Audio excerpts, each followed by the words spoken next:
My name is Bonnie Durante, and I'm one of the co-founders of the Society for Mitral Valve Prolapse Syndrome.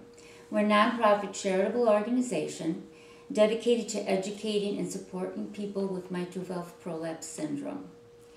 The reason we wanted to talk to you a little bit is because there's so much information out there, and especially on the internet. Some of it is really great information, some of it's not so great information. So it just confuses people. Mitral valve prolapse is a confusing diagnosis to begin with, and getting the wrong information just makes it a little bit worse. The way we like to tell our members how to look at MVP is that there's 3 different types of MVP. The first type is the one that most of the people with MVP have, and that is where their valve prolapses a little bit. They don't have any symptoms, and they just go around in their lives, many of them not ever knowing that they have MVP. Sometimes the doctor will find it when he's looking for something else. So these people are lucky. Their MVP does not affect their life at all. The second kind of MVP are the people that do have structural damage to their valve. They still don't really have symptoms until the valve starts deteriorating a little bit. Usually they have more regurgitation, leaking back of the blood. And then, they might start getting some symptoms later on, and then they might need repair or replacement. That's only about 2% of the people with MVP, so it's really rare to need surgery for mitral valve prolapse. These people, after they do have surgery, they do very well. They're pretty much back to normal again, and they can do anything anybody else can do, and they're usually very happy with that surgery. Now the third type is MVP syndrome, and that's what you and I have. I mean, I know I have it. I'm assuming you have it because you're watching this. We have very mild prolapse of the valve. Sometimes it doesn't even show up on an echocardiogram. However, we have all these other symptoms, and I'm sure that you've already read them on our website, but you can be having palpitations, panic attacks, chest pain, insomnia, fatigue, gastrointestinal problems like irritable bowel or GERD. And these actually have nothing to do with the prolapse of the valve. For some reason, 40% of people that have a mitral valve prolapse also have an imbalance of the central nervous system called dysautonomia. And that's where most, if not all, of your symptoms are coming from. So you can see, if you put it all together, how confusing it is. People who have no symptoms whatsoever, have a little bit of a valve prolapse, are diagnosed with MVP. People who have structural damage to their valve and may need surgery one day are diagnosed with MVP. People like us who have a mild prolapse but many, many different symptoms are diagnosed with MVP.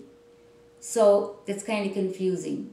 If you have a friend or you run into somebody and you talk about having MVP, they might say to you, well, I have MVP and it doesn't cause any problems whatsoever.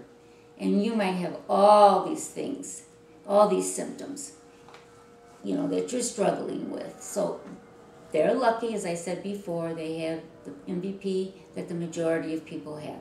We have the MVP syndrome. Now, once in a while, you'll get really lucky, and you will find a doctor that understands you have MVP syndrome.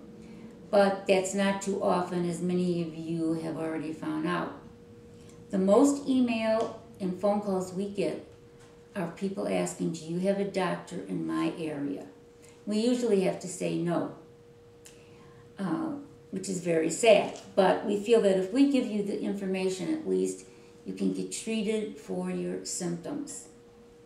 I tell people, even if your doctor doesn't understand MVP syndrome, doesn't think you have MVP, just get him to treat you for your symptoms. You'd much rather that he would say you have MVP syndrome, this is what I'm going to do, but until you find a doctor that does know that, just get treated for your symptoms.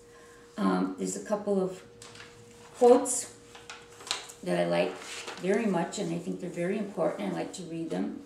This one's by Richard O. Russell. He's a clinical professor of medicine at the Division of Cardiology at the University of Alabama School of Medicine.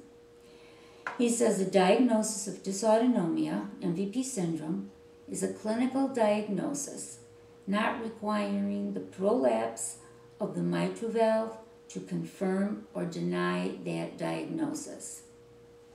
The other quote I love is by Lynn Fredrickson. She was the author of Confronting Mitral Valve Prolapse Syndrome. It was the first book on MVP out somewhere in the 80s. She saved many people's lives with that book, including my family and mine. She wants you to know that the wide range of symptoms from MVPS is in no way a reflection of impaired cardiac function. All those symptoms that you're having, anxiety, panic, depression, fatigue, has nothing to do with your valve. And if you really think about it, if you have irritable bowel syndrome or you have esophageal reflux, your heart really can't cause that. Your valve is not causing that. That's the imbalance of the central nervous system. And the central nervous system is where most, if not all, of your symptoms are coming from. And what we like to do is try to get that system back into balance, and then you'll feel much better and have less symptoms. So we're going to do some of these little recordings every once in a while. We'd love to get your response in your emails. Tell us what you would like us to talk about. Our website is mitralvalveprolapse.com. My email is Bonnie, BONNIE 0107 at AOL.com. And we would love to hear from you. And also email us with questions. You can get free information if you fill out our form, which is also very helpful. And we're here. If you want to ask questions or if you just want us to be a good listener. Because we know what you're going through, because my family and I have been there. And we know that you can get much, much better. There's no cure, but you can have the kind of lifestyle that you want and deserve. So thanks for listening.